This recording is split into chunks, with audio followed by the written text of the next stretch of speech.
అందరికీ నమస్కారం. నా పేరు Vijay Kumar. Welcome to skill Telugu. ఈ స్కిల్ తెలుగు ఛానల్ని ఇంకా సబ్స్క్రైబ్ చేయని వాళ్ళు ఖచ్చితంగా చేసుకోండి. అండ్ అలాగే ఈ వీడియోని లైక్ చేయండి, షేర్ చేయండి, మీ యొక్క ఫ్రెండ్స్ కావచ్చు, రిలేటివ్స్ కావచ్చు. సో ఈరోజు టాపిక్ ఏమిటంటే తెలంగాణ పంచాయతీ ఫలితాల గురించి పైన మనము ఇక్కడ వీడియో అనేది చేయబోతున్నాము.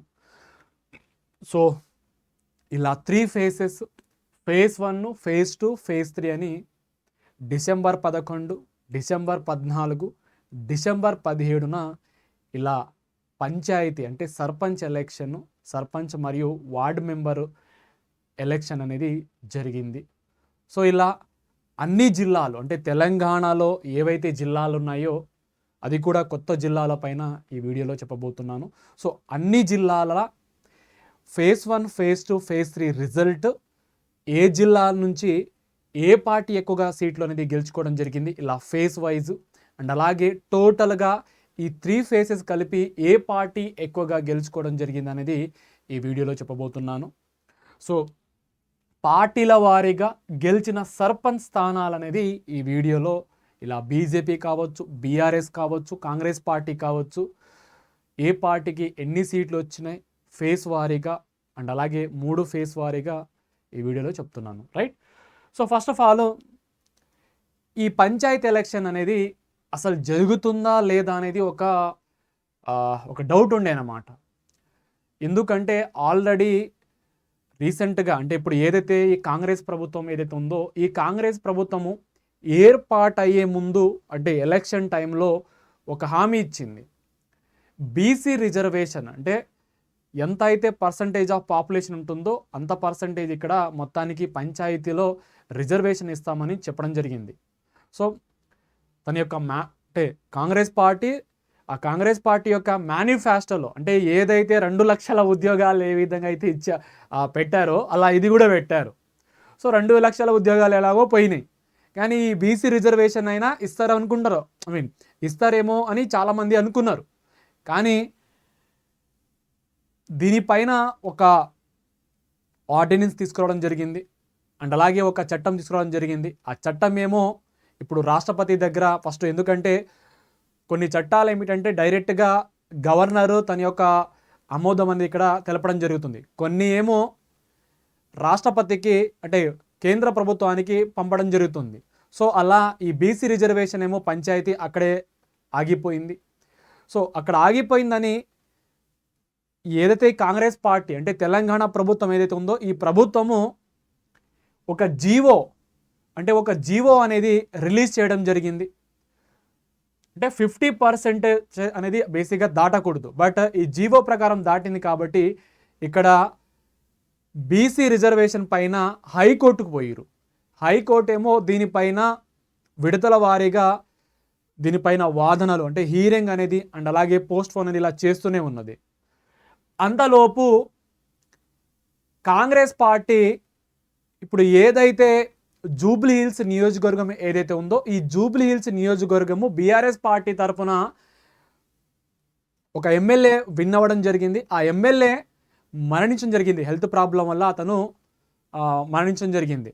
సో ఇక్కడ ఈ జూబ్లీ హిల్స్ ప్రాంతంలో బైపోలు అంటే ఇక్కడ ఉప ఎన్నికలు అనేది జరిగింది. ఈ ఉప ఎన్నికల్లో కాంగ్రెస్ పార్టీ తరపున నవీన్ యాదవ్ ఇక్కడ మొత్తానికి ఎమ్మెల్యే క్యాండిడేట్ ఉన్నారు. సో మొత్తానికి తను ఎమ్మెల్యేగా గెలుచుకోవడం జరిగింది. అంటే ఇక్కడ అల్టిమేట్ కాంగ్రెస్ పార్టీ అది కూడా బీఆర్ఎస్ పార్టీ ఒకప్పుడు బీఆర్ఎస్ పార్టీ ఎమ్మెల్యేగా ఉన్న ఆ స్థానంలో కాంగ్రెస్ ప్రభుత్వము అంటే కాంగ్రెస్ పార్టీ ఆ స్థానంలో గెలిచి ఇక్కడ ఒక నెక్స్ట్ లెవెల్లో తెలంగాణ ప్రాంతం మొత్తం అంటే తెలంగాణ రాష్ట్రం అంతా కాంగ్రెస్ పార్టీ లీడర్స్కు అండ్ అలాగే పార్టీ క్యాడర్స్ వాళ్ళందరికీ ఒక జోస్ అనేది ఇక్కడ ఇవ్వడం జరిగింది.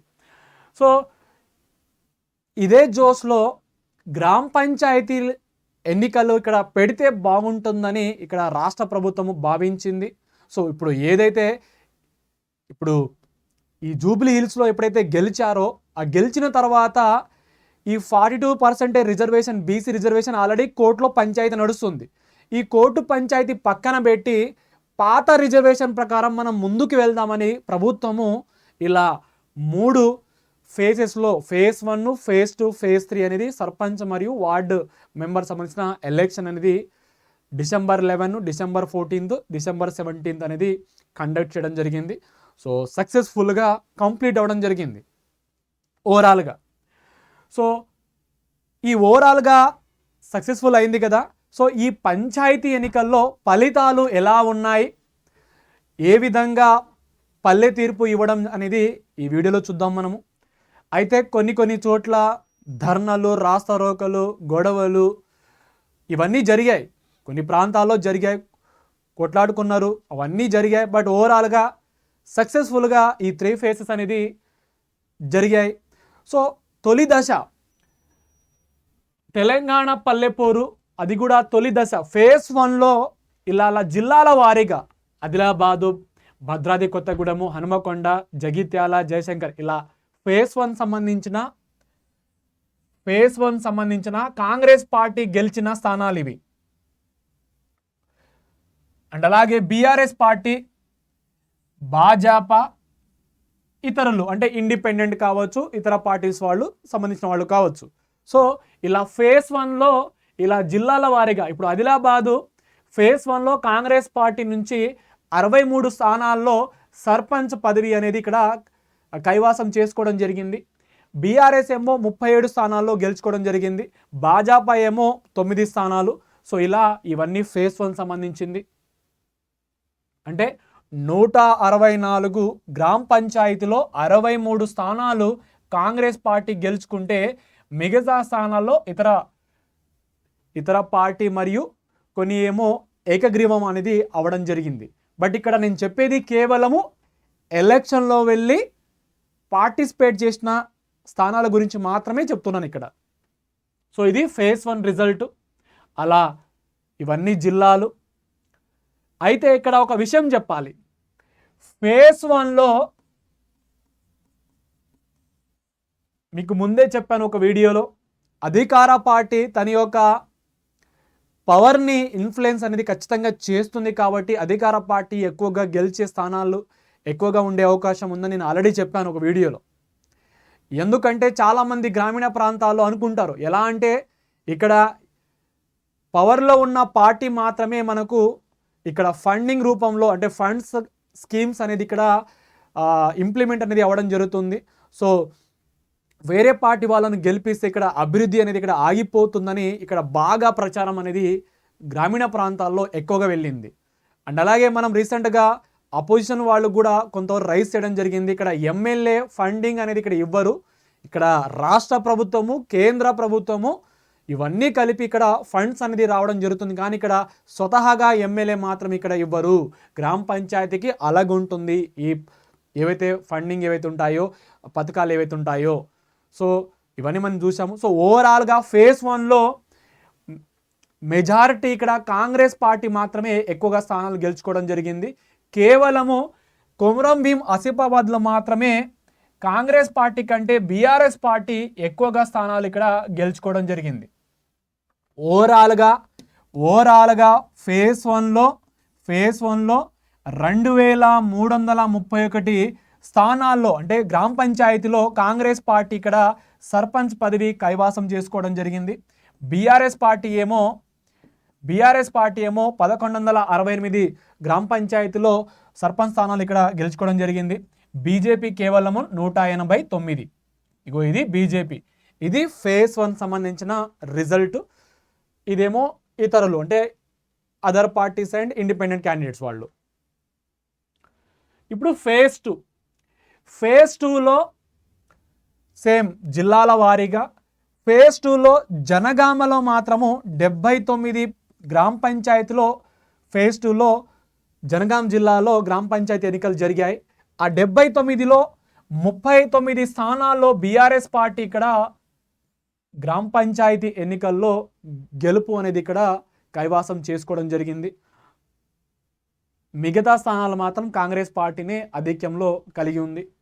అండ్ అలాగే సిద్దిపేట, ఎందుకంటే బీఆర్ఎస్ పార్టీ అంటేనే సిద్దిపేట జిల్లా. సో సిద్దిపేటలో మాత్రము 107 స్థానాల్లో, అంటే 182 స్థానాల్లో ఎలక్షన్ జరిగితే 182లో 107 స్థానాల్లో బీఆర్ఎస్ పార్టీ ఇక్కడ సీట్లు గెలుచుకోవడం జరిగింది. అంటే అల్టిమేట్ సర్పంచ్ స్థానాలు గెలుచుకోవడం జరిగింది. సో మిగతా జిల్లాల్లో ఏవైతే ఇవన్నీ నెంబర్స్ ఉన్నాయో ఇక్కడ కాంగ్రెస్ పార్టీనే ఎక్కువగా స్థానాలని గెలుచుకోవడం జరిగింది.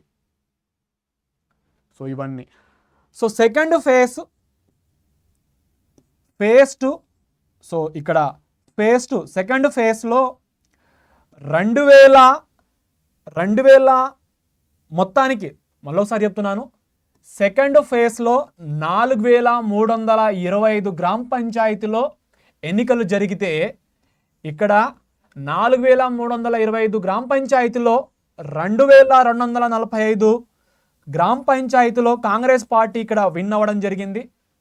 అండ్ అలాగే 1188 ఏమో బీఆర్ఎస్ పార్టీ గెలుచుకోవడం జరిగింది ఈ 4325లో. అండ్ అలాగే కేవలం 268 ఏమో బీజేపీ పార్టీ. అంటే బీజేపీ పార్టీకి సంబంధించిన సర్పంచ్ స్థానాలు 228. సో 268. సో ఇది ఫేజ్ 2లో ఇన్ని గ్రామ పంచాయతీలో ఇలా పార్టీల వారీగా గెలుపు అనేది కైవాసం చేసుకుంది. ఇప్పుడు ఫేజ్ 3లో మోస్ట్లీ అన్ని డిస్ట్రిక్ట్లో కాంగ్రెస్ పార్టీ ఎక్కువగా ఇక్కడ గెలుచుకోవడం జరిగింది. కాకపోతే రాజన్న సిరిసిల్లాలో కాంగ్రెస్ పార్టీ కంటే కొంతవరకు ఎక్కువగా సీట్లు అనేది ఇక్కడ బీఆర్ఎస్ పార్టీ గెలుచుకోవడం జరిగింది. మిగతా అండ్ అలాగే ఆదిలాబాద్లో కూడా ఆదిలాబాదు, రాజన్న సిరిసిల్ల ఇది ఫేజ్ 3లో ఏవైతే గ్రామ పంచాయతీ ఎన్నికలు ఏవైతే జరిగాయో ఆ ఎన్నికల్లో ఇలా ఆదిలాబాదు మరియు రాజన్న సిరిసిల్లలో మాత్రమే బీఆర్ఎస్ పార్టీ ఎక్కువగా సీట్లు గెలుచుకుంది. రిమైనింగ్ సీట్లో మాత్రం మొత్తము కాంగ్రెస్ పార్టీనే ఇక్కడ హవా అనేది చూపించింది. అండ్ అలాగే మెదక్లో కూడా బీఆర్ఎస్ పార్టీ. సో ఓవరాల్గా మెదక్, జోగులాంబ గద్వాలు, కరీంనగర్, కొమ్రమీం ఆసిఫాబాదు అండ్ మెదక్, రాజన్న సిరిసిల్ల. సో రాజన్న సిరిసిల్ల, మెదక్, జోగులాంబ గద్వాలు, కరీంనగర్, కొమ్రమీం ఆసిఫాబాదు ఈ 5 జిల్లాలు అంటే థర్డ్ ఫేజ్లో ఇప్పుడు ఏవైతే ఈ 5 జిల్లాలు ఉన్నాయో ఈ 5 జిల్లాల్లో బీఆర్ఎస్ పార్టీ మాత్రము కొంతవరకు ఎక్కువగా సీట్లు గెలుచుకుంది.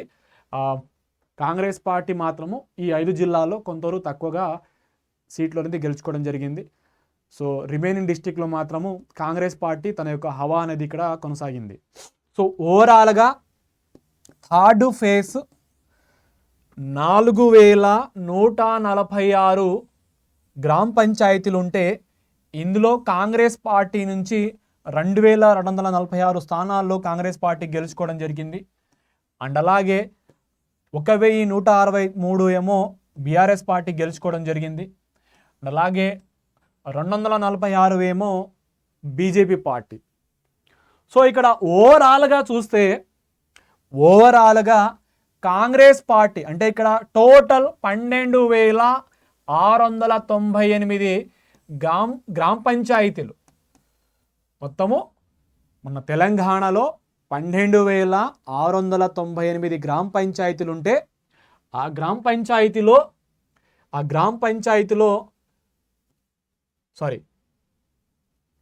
టోటల్గా 12,727 గ్రామ పంచాయతీలు ఉంటే ఇందులో 12,698 గ్రామ పంచాయతీలో ఎలక్షన్ జరిగినాయి.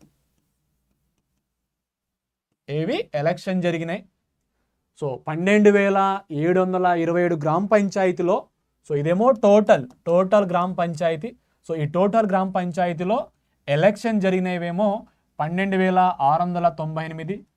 కొన్ని గ్రామ పంచాయతీలో ఎలక్షన్ జరగలేదు. ఎగ్జాంపుల్గా నల్లగొండ జిల్లాలో ఉన్న ఏదైతే పేరూర్ అనే గ్రామంలో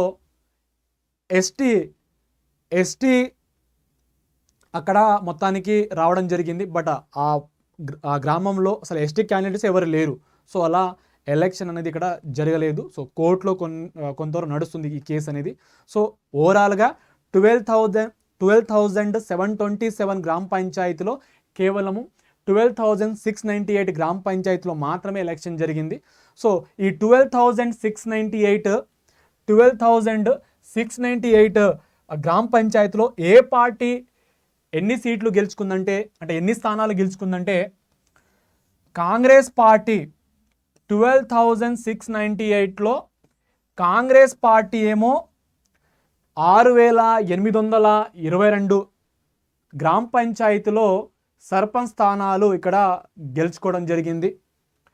బీఆర్ఎస్ పార్టీ 3,519 స్థానాల్లో బీఆర్ఎస్ పార్టీ గెలుచుకోవడం జరిగింది. అండ్ అలాగే బీజేపీ 703 స్థానాల్లో గెలుచుకోవడం జరిగింది. మీకు ఆల్రెడీ చెప్పాను, ఓవరాల్గా ఉత్తర తెలంగాణలో కొన్ని జిల్లాలు తప్ప మిగతా సదర్న్ తెలంగాణలో కాంగ్రెస్ పార్టీ ఇక్కడ ఎక్కువగా సీట్లు అనేది గెలుచుకునే అవకాశం ఎక్కువగా ఉంటుంది. అండ్ అలాగే ఎమ్మెల్యే ఎంపీ ఏవైతే ఎలక్షన్స్ ఉంటాయో అవి అలాగుంటుంది. ఈ ward member, sarpanch, MPTC, ZPTC అనేవి ఇవి అలాగుంటాయి. ఎందుకంటే ఇక్కడ గ్రామ పంచాయతీ అది కూడా రిజర్వేషన్ బేస్డ్గా ఇక్కడ ఎలక్షన్ ఉంటుంది. జనరల్ రావచ్చు, బీసీ రావచ్చు, ఎస్సీ రావచ్చు, మళ్ళీ ఎస్సీలో మళ్ళీ బీసీ కావచ్చు, జనరల్ కావచ్చు, ఎస్సీ కావచ్చు, ఎస్టీ కావచ్చు, మెన్ ఉమెన్ ఉంటుంది, అంటే జనరల్ ఉంటుంది, లేకపోతే ఉమెన్ రిజర్వ్ ఉంటుంది. సో ఇక్కడ రిజర్వేషన్ ఉంటుంది కాబట్టి ఇక్కడ అల్టిమేట్ కొన్ని గ్రామ పంచాయతీలో ఇప్పుడు ఎస్సీ ఫ్యామిలీ ఓన్లీ ఒకటే ఒక ఎస్సీ ఫ్యామిలీ కనుక ఉంటే ఇక్కడ అల్టిమేట్ వాళ్ళకి ఇక్కడ డైరెక్ట్గా ఏకగ్రీవం అయిపోతుంది. సో ఇక్కడ గ్రామ పంచాయతీ ఎలక్షన్స్ అనేది అలాగుంటుంది. ఇదొక ఫ్యాక్టర్. అయితే సెకండ్ వన్, బీఆర్ఎస్ ప్రభుత్వంలో 2 సార్లు ఆల్రెడీ పోటీ చేసిరు, గెలుచుకున్నారు. ఈసారి మాకు ఒక అవకాశం ఇవ్వండి, మా ప్రభుత్వం ఉంది కాబట్టి మమ్మల్ని గెలిపించండి, మేము అభివృద్ధి చేస్తాము, ఒకసారి మాకు ఒక అవకాశం ఇస్తే కదా మేము చూపించేదని ఇక్కడ ఇదొక ఫ్యాక్టర్ అనేది కలిగి ఉంది. అండ్ థర్డ్ వన్ ఇంకా కులం పంచాయతీ. సో మావోడు ఇప్పుడు జనరల్ కనుక ఉంటే ఇప్పుడు మావోడు, మా కులపోడు అని ఈ పంచాయతీ నడుస్తుంది. సో ఇక్కడ పార్టీ పరంగా కాకుండా కులం పరంగా, అంటే క్యాస్ట్ పరంగా ఇప్పుడు ఎవరి యొక్క క్యాస్ట్ ఎక్కువ ఉంటే వాళ్ళు గెలుస్తారు. సో ఇదొక పంచాయతీ ఉంటుంది ఇక్కడ. అండ్ ఫోర్త్ వన్ పైసలు. సో ఎవరైతే ఎక్కువ పైసలు పెడితే వాళ్ళు విన్ అవుతున్నారు. ఎందుకంటే మనం చూస్తున్నాం కదా ఈ మధ్య బాగా సోషల్ మీడియాలో, నేను 70 లక్షలు ఇస్తాను, నన్ను ఏకగ్రీవం చేయండి, లేకపోతే నన్ను ఓటేయండి, నేను గుడి కట్టిస్తాను.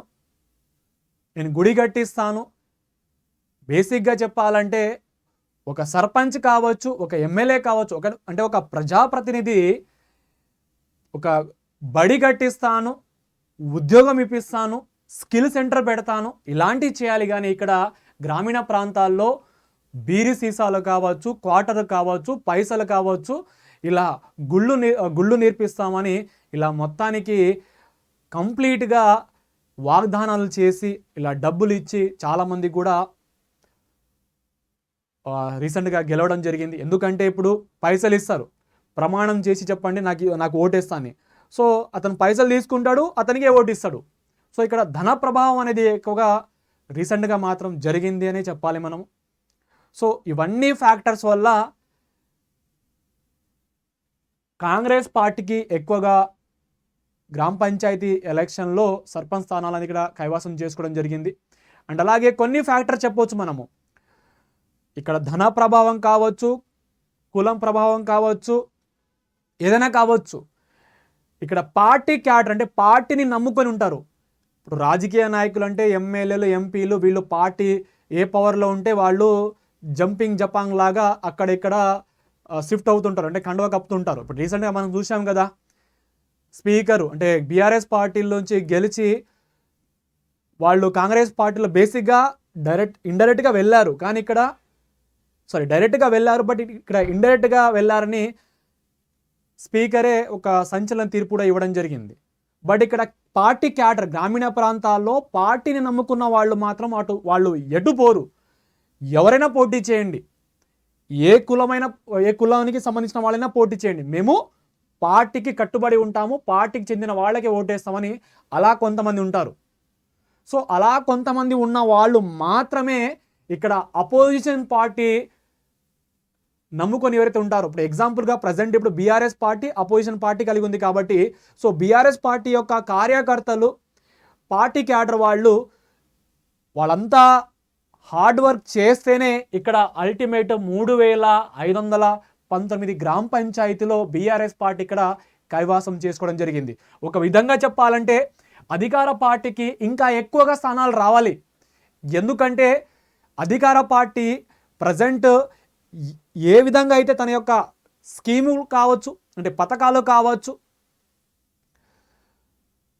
ప్రభుత్వము తీరు కావచ్చు, ఇక్కడ మనకు గ్రామీణ ప్రాంతాల్లో ఏవైతే ఈ పంచాయతీ ఎలక్షన్ ఉంటుందో ఇక్కడ మనకు కనిపిస్తుంది.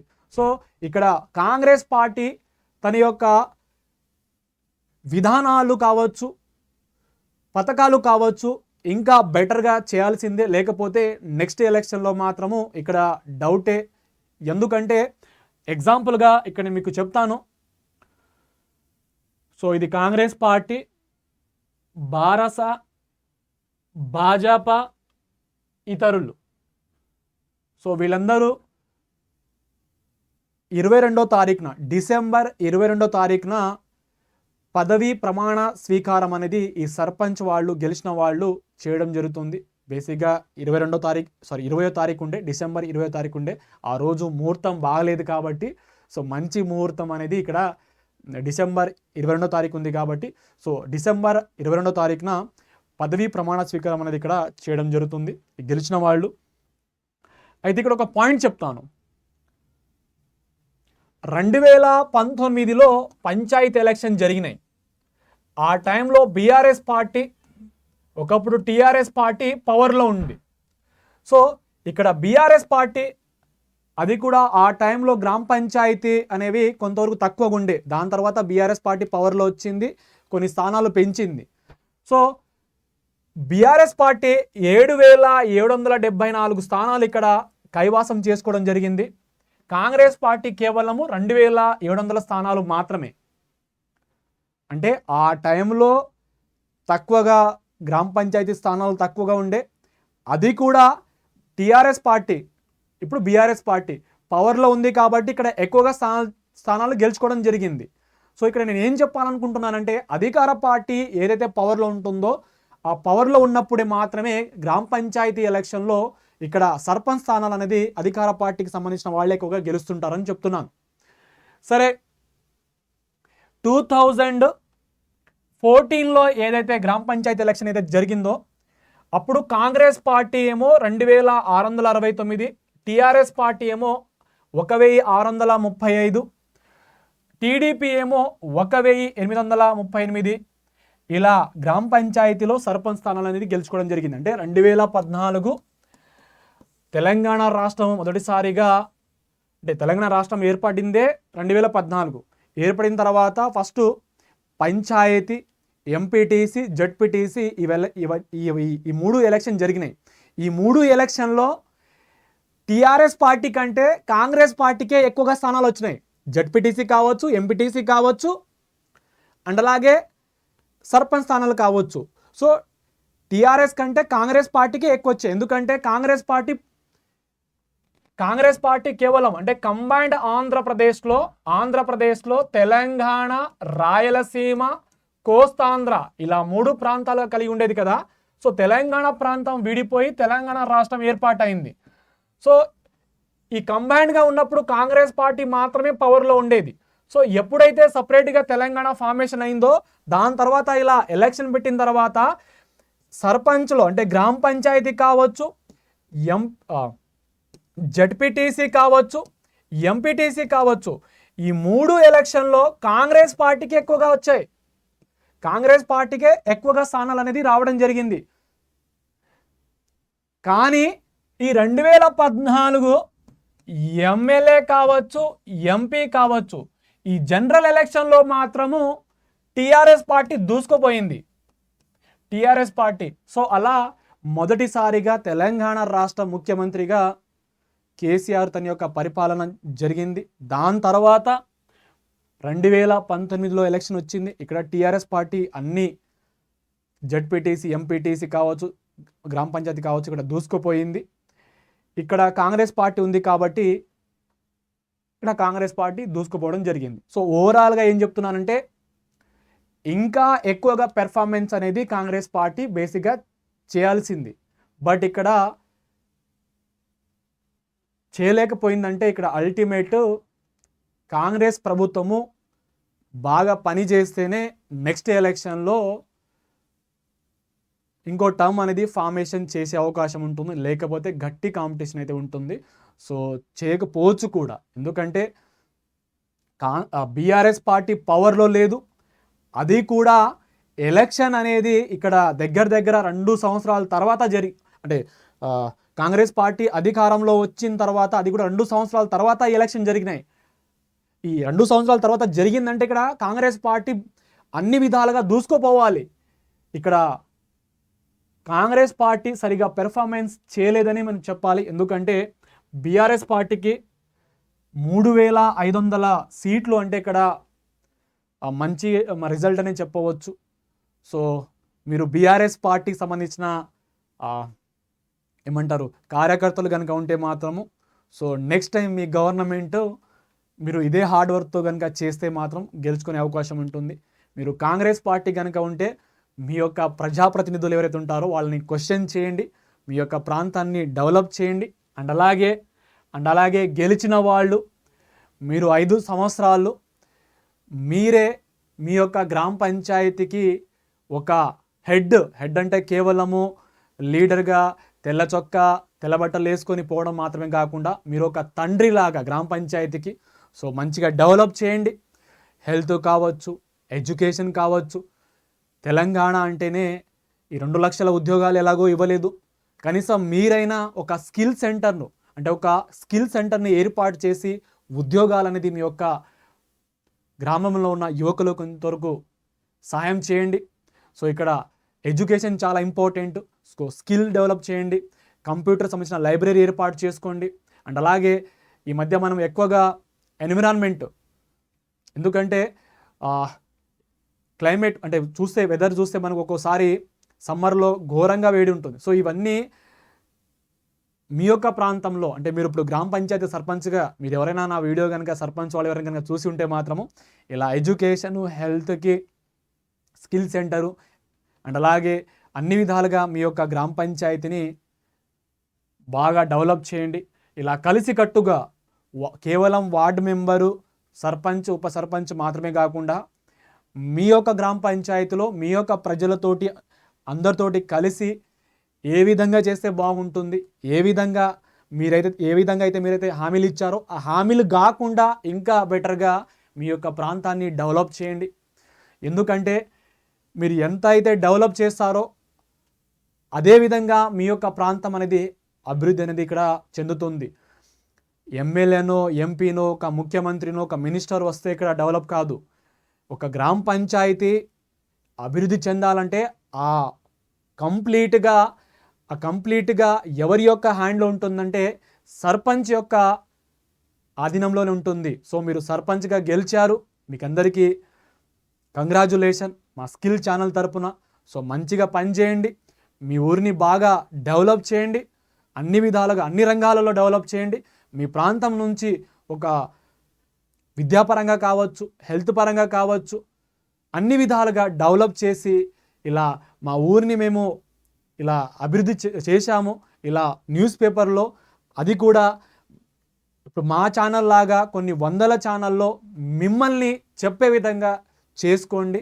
అండ్ అలాగే ఈ ఎలక్షన్ చూసి అయినా అధికార పార్టీ కావచ్చు, అపోజిషన్ పార్టీస్ కావచ్చు, సో ఈ ఫలితాలను చూసుకొని మీ యొక్క పని కూడా ముందుకు సాగండి. సో అందరికీ thank you so much. Like చేయండి, షేర్ చేయండి, సబ్స్క్రైబ్ చేయండి ఛానల్ని. దయచేసి సబ్స్క్రైబ్ చేయండి. Thank you so much.